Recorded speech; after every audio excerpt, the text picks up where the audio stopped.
Зауджикаука гунджи фанза молазыгайсы ыртаж зачишграхаут уйсардан ташагнау. Шевалонов ахацакотой республикон клиникон рынчындонма.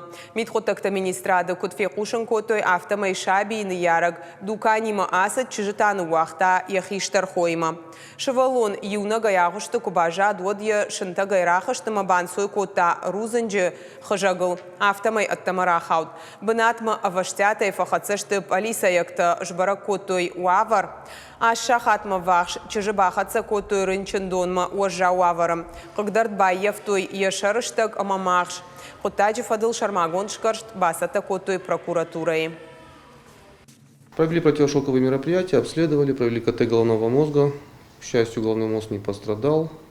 Тупую травму живота и органов брюшной грудной клетки тоже исключили. На КТ выявили перелом челюсти и перелом правого предплечья и плеча. Прогнозы неплохие. Завтра она готовится на оперативное вмешательство по поводу перелома челюсти.